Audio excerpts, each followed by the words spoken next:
Good morning. This is Business Live with me, Ian King. The consumer goods giant Unilever said today it will spin off its ice cream business. The company, which is the world's biggest ice cream maker, owns 5 of the top 10 selling global ice cream brands, including Wall's, Magnum and Ben & Jerry's. Unilever said it was confident that business would grow more strongly under a different ownership structure. It said a demerger was the likeliest separation route, but it would consider other options. Well, the news came as Unilever announced a programme aimed at improving its productivity. It said this will result in some 7,500 predominantly office-based jobs being cut from its global workforce of 138,000. The move follows criticism of Unilever's performance from its shareholders over several years. The shares this morning rose at 5% at the open. Well, in the last few minutes, I've been getting reaction from Unilever's 10th largest shareholder, Terry Smith, in the past a trenchant critic of the company. I began by asking him his reaction to the news this morning. Positive, I would say. Why do I say that? We've heard two things. One is they are in some ways separating the ice cream business, and the other one is they're getting rid of 7,500 jobs. Right?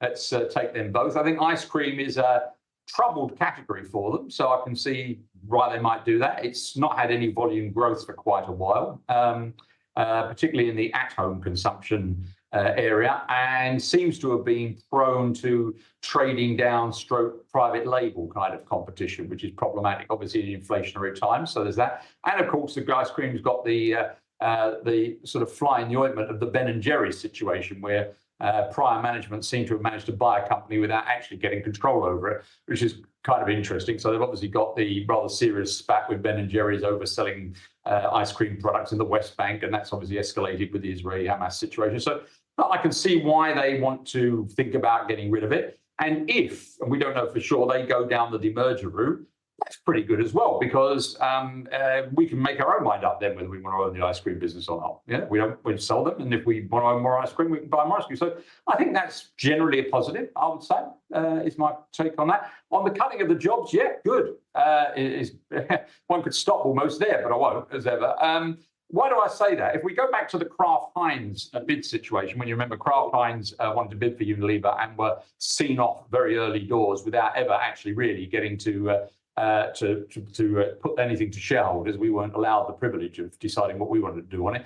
And we're no fan of Kraft Heinz, by the way. We've never owned them, don't like the business model particularly, but still, you know, we'd like to have had the option to think about it. One of the things that was very striking was if you looked at the productivity of the Unilever situation, so any measure you like, the easiest one is sales revenue per employee, it was miles short of what Kraft Heinz was achieving. And it's kind of like one of those questions that if we had got to the point where there was a public debate with the shareholders involved about the merits of who should run the business going forward, that's something which might have got addressed, I think, and it didn't get addressed. And I think this plan is probably a consequence of it not getting addressed. My one criticism of the plan, I'll tell you, is as you'll know from our annual meeting, we did a bit of a resume of the history of Unilever and its management, and they've had several of these plans over time where they've said that they were going to leap forward with various funny names. The only thing I don't like about this plan is they've given it a name. They've called it the Growth Action Plan. And that name falls foul of, well, first of all, my desire not to have clever sounding names at all, but also of a thing called Smith's Law, which, believe it or not, does exist. And Smith's Law is you should never say something or name something if you wouldn't say the opposite. So, for example, quite a lot of people say that they're going to make selective acquisitions, don't they? I've never seen anybody who said they were going to make indiscriminate acquisitions, although quite a few people seem to do it.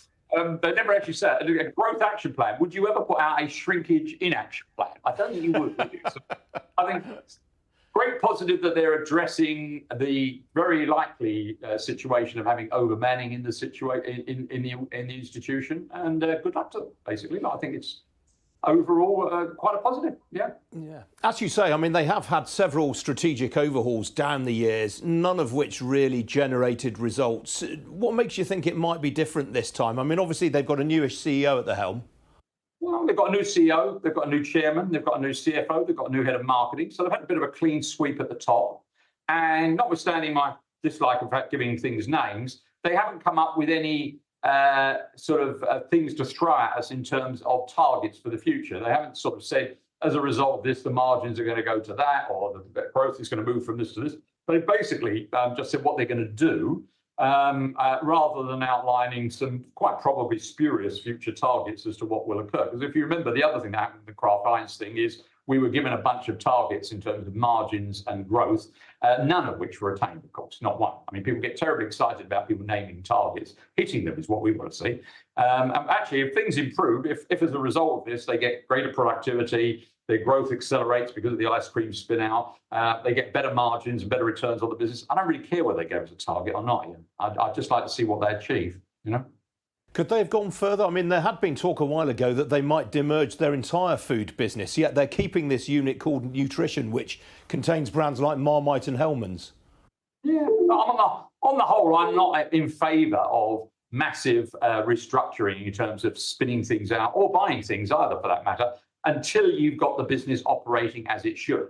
And so, you know, we think that the first task of the new management, and it seemed to us they agreed, was to get each of the units that they've got, the nutritional food business, the household cleaning products, you know, business with laundry and cleaning products in it, the personal care, health and beauty businesses, all benchmarked against their competition and performing as well as it's possible to perform within their sector. And I think once you've done that, then you can have a think about whether you should really be in food and nutrition, or whether you should be in over-the-counter healthcare and all these other sort of decisions which one could think of in life. But there didn't seem to us to be much point in doing it until you've proven that you can get the right kind of performance out of it. So we're not massively keen on doing that. Well, certainly at this stage, and possibly not at all. But we'd leave that until we see what they can produce, I think. You kind of hinted at this in an earlier answer, but I mean, would you necessarily want to own shares in a standalone ice cream business? I don't know, is the answer. I mean, ice cream has not been a bad product over many years. And although it's clearly faced some quite interesting headwinds during this inflationary period, when its input costs have been reasonably inflated, with things like chocolate or cocoa coming into it going up quite a lot in price. I don't know the extent to which those are temporary phenomena. Maybe we would. It's going to be a decent-sized business. It's got the thick end of about 8 billion in sales. So it's not a small business. It's not as though one would dismiss it. So it's possible, yeah.